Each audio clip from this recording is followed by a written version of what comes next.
Hey, what's up everyone? This is Snackbox. Guys, in this video I want to talk about the current Chimera rotation with the reset today. We actually have new affinities and we're cycling back to Spirit and Void affinity.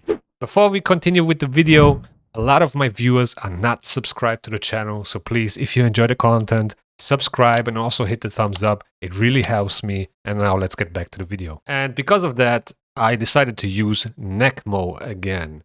So last week I actually used Arbais, or not only last week, but with the last affinity change rotation, we had Spirit and Magic, and therefore I wasn't quite happy with Nekmo because he would weak hit a lot. So I basically changed to Arbais. She's, forest affinity. Doesn't matter if she weak hits or not. If she gets hit, she will place the decreased speed, and that's all I basically care about. Sometimes I do care about, the leech and the HP burn from the second form. So it does matter if she weak hits a little bit, but not as much as with Nekmo, where we are really relying on him to place the decrease speed. So with this current rotation with Spirit and Void, he's actually much better in the Chimera clan boss. And yeah, I used him this time, and I actually changed one thing about him. I gave him this new Perched Shadow Relic, and this is amazing. This is such a great relic. It's so impressive. I don't know how many extra turns I got with Nekmo, but it was insane. So I have him in a Relentless set still and Merciless, so he would cycle his skill cooldowns back. He would get a lot of extra turns as well, with the Relic. So the amount of extra turns, it was insane. Let me show you real quick.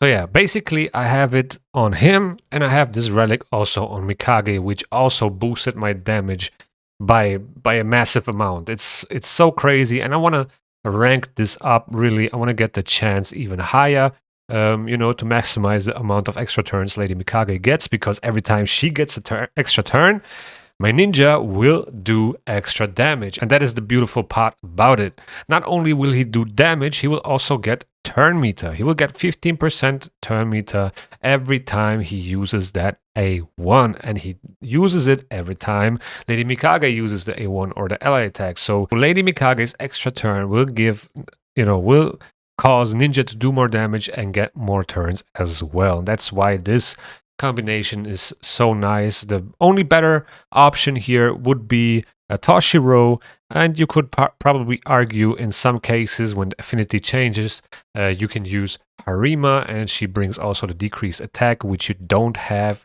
if you swap out Nekmo for Arbais, right? So that is kind of like the thing that I'm struggling with, because sometimes when I don't use Nekmo here, when I use this comp with Arbais, I don't have decreased attack, and the Chimera starts hitting really hard once you get a couple of trials done, when she starts ignoring defense and buffs and all that. So it's really hard to survive sometimes, and and Nekmo's decreased attack does make it easier. But I have the, direct comparison now from last week to this week. Let me actually show you the score from last week, where I used Arbais and not Nekmo. So this is the score that I got last week. This is the absolute best I ever did on Nightmare. I'm talking about Nightmare difficulty, right? I also got an increase on Ultra Nightmare, but I feel like my builds are just working better on Nightmare. They're not really quite there yet for Ultra Nightmare. I do get a lot of damage, like I can do like 200 million damage or something, but I can't reach the 4 billion clash points yet on Ultra Nightmare. But this is basically the best I ever did. 4.3 billion clash points. That is the best I ever did, Nightmare or Ultra Nightmare, and it's absolutely amazing, because that also means that I'm getting closer to getting 8 billion clash points each week. So the two upgrades that I got to make this happen was the 4-star Ninja Soul that I bought from the merchant, and then the Perched Shadow Relic on Lady Mikage for more extra turns which equals more damage. So this is what I did with Arbais, and I basically used pretty much the same team in the same build. The only thing that I changed was, I swapped out Arbais with Nekmo, and this is the score that I got this time around. So I got basically more trials with Arbais. I'm only able to complete like 11, 12 trials. Here I can do 14 maximum amount of trials I can do is 15, I think. So 15 trials, I completed 14, and last week with Arbais I did 11, but still I got way more damage. I got like 50 million more damage, almost 60 million more damage, with using Arbais. And I think the biggest reason why is because Arbais can increase the buff duration, and therefore the attack up and the increased crit damage will be up on Ninja, way longer. He basically has attack up all the time. I do have the same amount of increased turn meter with Arbais that Nekmo does, but Nekmo took so many extra turns. I think he boosted the turn meter way more often than Arbais. Arbais has like, 100 speed more, which is also playing a huge role. But the amount of extra turns Nekmo Thaar got should, equalize the difference in speed of those two.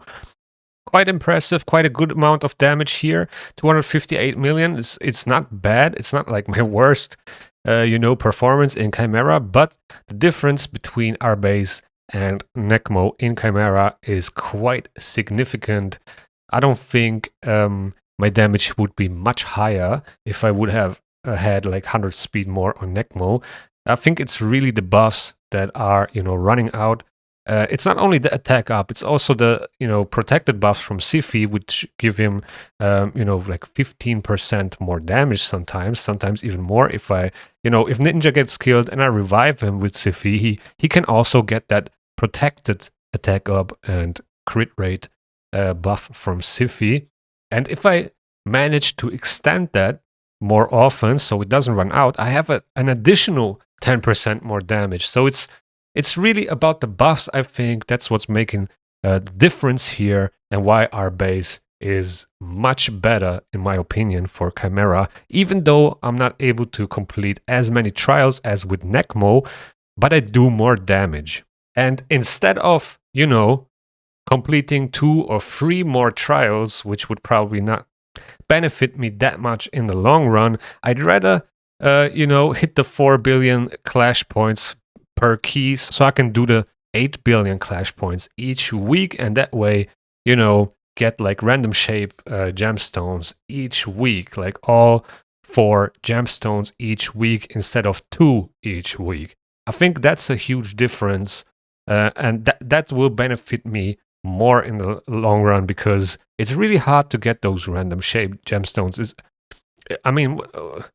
It's not hard. We are very limited to it, right? We can only get a maximum amount of 4, and then from the clash chests you can get some, and that's about it. Maybe you can get some from Faction Wars Heart rewards and so on, or Titan Path events or whatever, but in general, this is the only, area where you will get those random shaped gemstones. You can also get some in Life Arena rewards, if I remember correctly, but this is like the main thing where you get them.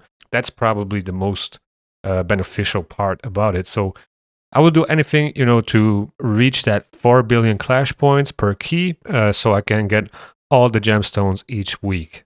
All right, but let's talk about the builds real quick. I think some of you might be interested in that. So let's start off with Lady Mikage. I got Lady Mikage in a Relentless Merciless set. She has 1 piece of Pharaoh just for extra accuracy. A lot of her gear can still be glyphed. She's at 315 accuracy. That is fine for Nightmare. And that's also the cool thing about Arbais. You will have that increased accuracy buff up most of the time. So you can basically sacrifice some accuracy and get some speed in there. Or maybe you can't reach the accuracy levels that you need for Ultra Nightmare. You need around like 500 accuracy without ignoring resistance, and that's really hard to do, especially if you don't have the souls for those champions if you want to use them in specific sets.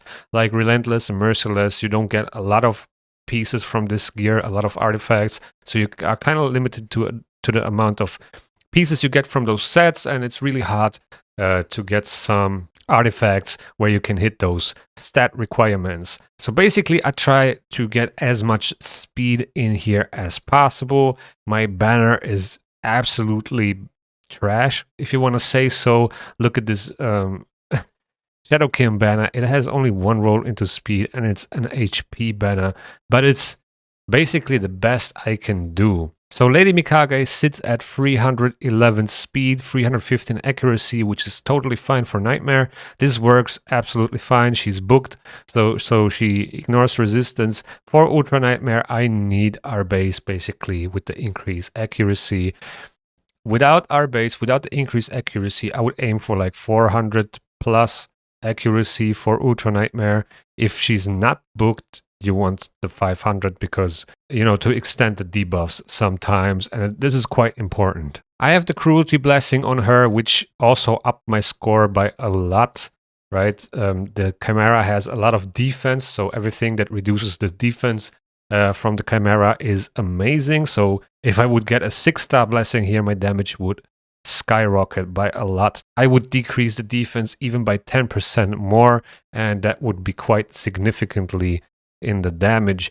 You would notice that instantly. And yeah, so I went with Cruelty, as she also, you know, hits the boss quite often, and the defense should be decreased very fast. Then I got the Accuracy Mastery here, Eagle Eye. In an ideal world, I would probably go with, you know, Wallmaster, for example. So she will deal some damage, even if it's just 1 or 2 more million. You know, the small things add up as well if you put them all over the place. Okay, so that's pretty much the build for Mikage. Nothing much changed. The only thing that changed really was the Perched Shadow. And yeah, this is quite amazing. This is an upgrade that is very significantly affecting my Chimera score and also my Hydra score. So this is probably the best in slot for Lady Mikage. About the gemstones, I don't know if there's like actually something that is really amazing. The gem slots here, I don't know if there's anything that would, you know, benefit Mikage that much for what she's doing here. So I just went with the speed increase for each dead ally, because sometimes Ninja would die or Arbais would die, and then she just takes more turns. But other than that, I don't know. I don't know what else I should put in. Maybe you have an idea. If you have an idea, please let me know in the comments below. Maybe you have a better idea than me. So that's about it for Lady Mikage. Let's take a look at Arbais. On Arbais, I haven't changed anything lately. Basically, she's still in my fastest speed gear that I have. I could probably, you know, upgrade a couple of things here, like the amulet, and get her defensive stats up a little bit. The next step would be really to put her in a protection set, and that way boost the damage of Ninja even more, because she puts out a lot of buffs. She has an attack up, increase, accuracy. She has the revive on death. She has continuous heals in the second form, so she has a lot of buffs, and I think the protection set would be the best in slot here. Now, with the impulse set that I have here, it's also pretty nice because I have a chance to reduce a random skill cooldown, and if I reduce this one, the Verdant Rebirth, she will increase the duration of all ally buffs a lot more, and also, you know, I will have more turn meter boosts. So just overall, everything that reduces skill cooldowns is amazing in Chimera. But still, I think if I could put her in at least a 4-piece protection set, that will already boost my damage quite significantly. But yeah, it's really hard to get good protection pieces. I probably do have a good ring and an amulet, but not a banner yet. And that is probably the most important part if you get a good banner. So yeah, ideally I would want to get rid of this attack percentage chest and maybe this helmet. But yeah, we will see in the future. I need, you know, we're very limited to protection pieces that we get from Hydra, and we need to get lucky. That's all it is. It's a matter of time and a little bit of luck, and then I'll get some good protection pieces. I already got some good pieces for my Siphi, I think last week, so I will show you that in a second. I still have the Journal of Necrotos on her for additional Termite boosting, which helps quite a lot. Intimidating Presence, that's pretty much for Arena, and then also more accuracy, so she can place all these debuffs like decreased speed and so on. So yeah, that's actually very important. So you want to have a good amount of accuracy, especially if you use her for Ultra Nightmare. You want to be at this level to be able to place that decrease speed from her passive on the second form. That's like basically the most important part for her. And basically the way it works for me is I use her in this form until the decrease speed is placed, and then I can basically swap the form with Arbais, and Mikage will keep extending the decrease speed, and I don't have to place it again. Sometimes I do have to swap back, but it's very rarely. If something went wrong, if the 3% hits, let me show you what 3% means.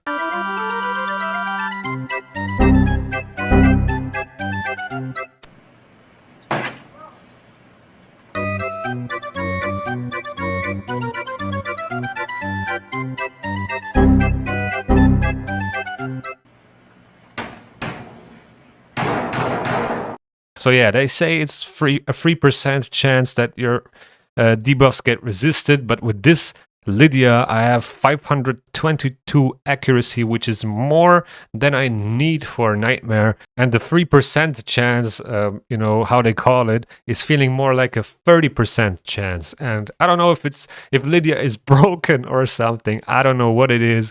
But yeah, it is what it is. I guess it's just bad luck. I don't know what else it could be. But this is the build still that I have for Lydia 9-piece.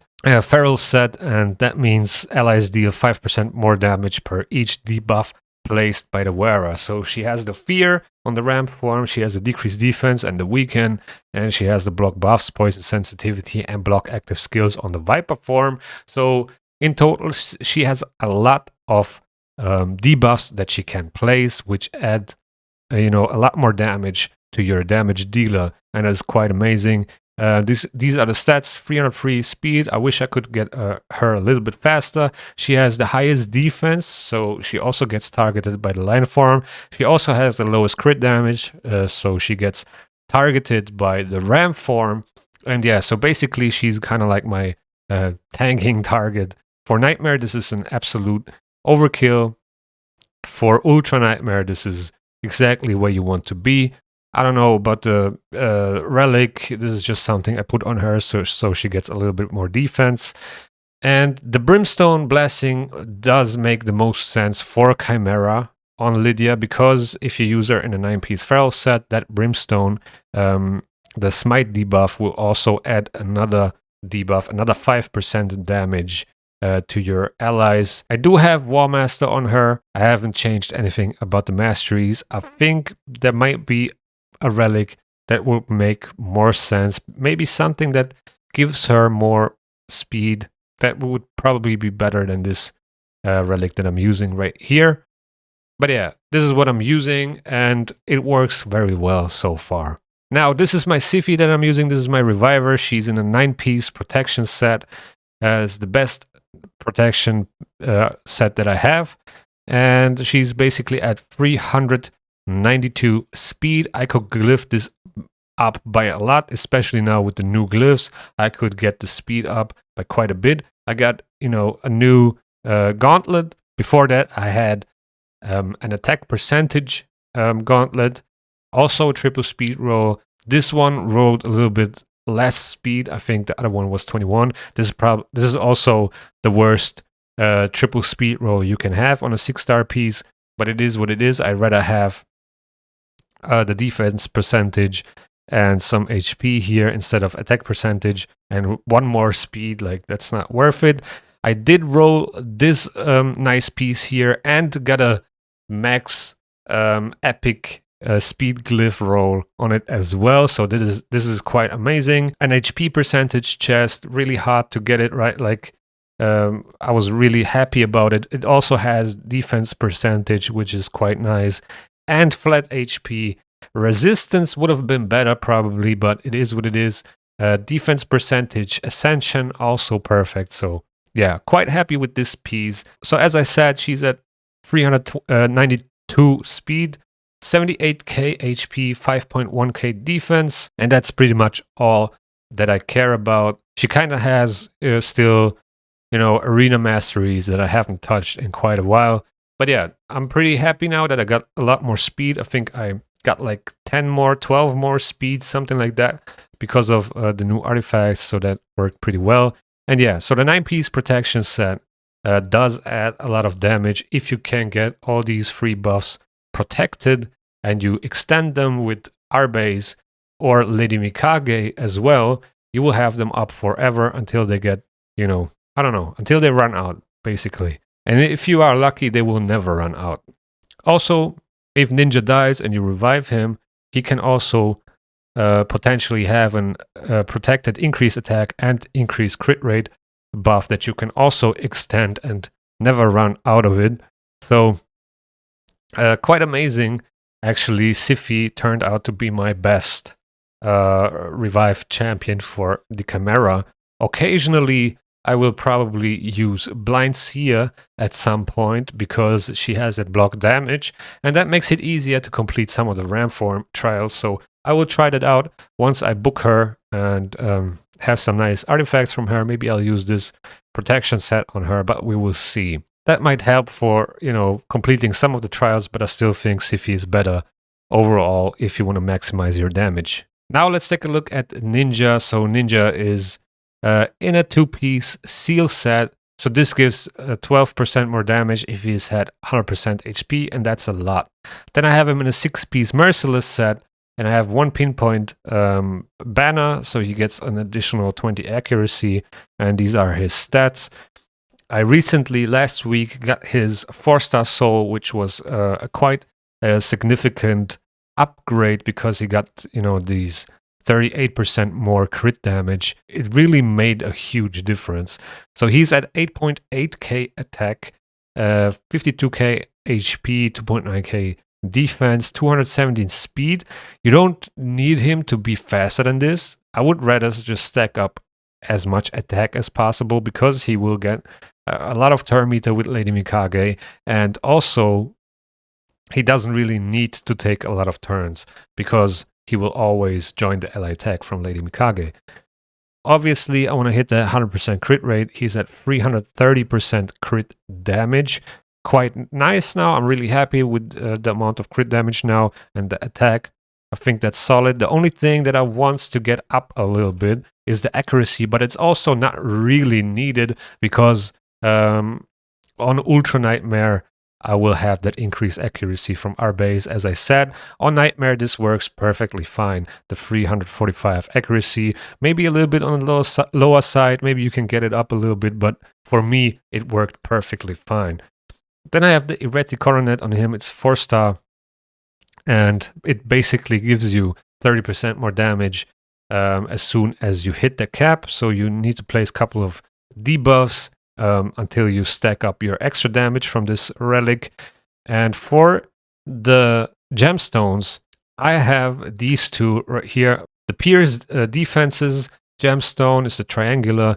The wearer will ignore 3% of the target's defense if the target is under 2 or more debuffs, and the Chimera will, most of the time for me, be under 2 or more debuffs. That means I will, like 99% of the time, ignore the 3%, the extra 3% of the Chimera's defense, and the Chimera's defense is high, is really high. So ignoring defense is probably the best way to go if you want to push your damage. So if you have a 6-star soul for Ninja, I would not go with Nature's Wrath. I would definitely go with Crushing Rend. That's gonna boost your damage way more than the Nature's Wrath. And then I have the Boss Slayer. The wearer deals 10% more damage to bosses. This is the best gemstone you can get for Hydra, Chimera, doesn't matter what, actually. This is the best gemstone if you are fighting bosses. Now for dungeons, if you want to get more damage for dungeon bosses, you can also use the Dungeon Delver, for example. But if we're talking about, clan bosses, this is the way to go. Or let's say Doom Tower or whatever, wherever you're trying to get more boss damage, the Boss Slayer is the best in slot. Now there are some situations where the scroll of the unseen might be better. The thing is, the stats are already better. You get attack and crit damage instead of attack and accuracy, but it's a little bit more conditional because you need to have your damage dealer under perfect whale or whale for a couple of turns until you hit the max, because it always resets when the damage dealer gets a turn. That is quite hard to do. You need to have the speeds right. Also, I don't know how it is if, my damage healer, let's say Ninja, dies on the ramp form, for example, if it resets the extra damage or not. I have no idea. But basically, the reason why in some occasions this relic is better is because you can fit 2 boss layers in there. So, you get attack, you get extra crit damage, which you don't get from the erratic coronet, and then you can also fit in 2 boss layers, which will give you an additional 20% more damage. And if you're setting it up right and have the right speeds, so you always maximize those 30% more damage from the scroll of the unseen, you will have an extra 50% damage in total with 2 boss layers. So that is also quite a huge damage push, but it's really hard to do, and I haven't, played around with it yet. Also, I want to stop using my Starstone for things like that, because 2 weeks ago when the event dungeon launched, I was basically at 0 Starstone, and I want to avoid that to happen again. But yeah, if you can make it happen, the scroll of the unseen, if you have 2 boss layers and you can, you have perfect whale in your team and you can keep it up, this is the better relic. For me, I'm using the erratic coronet, and it's also amazing, especially with the boss layer gemstone. I use Nature's Wrath on him, as I said, but if I would have, a 6-star blasting, I would change it to Crushing Rend. For masteries, this is what I have. I went with Helm Smasher, extra accuracy, and so on. I think Helm Smasher is very important for the Chimera because we don't have area bonuses, and that means we can't really reach 100% defense ignore. And that's why I think Helm Smasher is the best way to go. If there are area bonuses at some point and we can get those extra 20% more death ignore like we get for Hydra, then I think we could switch it to Flawless Execution, for example, because there's no additional death ignore needed. So yeah, guys, that's pretty much it for this video. That was the direct comparison between Arbais and Nekmo from last week to this week. I did 60 million more damage. The runs were basically identical. And yeah, Arbais was just better. And I think it's because of the buff increase, the buff duration increase. So Ninja has his buffs up for a longer amount of time, for more turns, and therefore he deals way more damage, and it was quite noticeable in the first couple of turns, like 10-20 turns in. I already noticed the damage difference between this run with Nekmo and the run with Arbais. Thank you guys for watching. I hope you enjoyed. If you enjoyed, please subscribe to the channel. Also hit the thumbs up, it really helps me, and see you in the next one.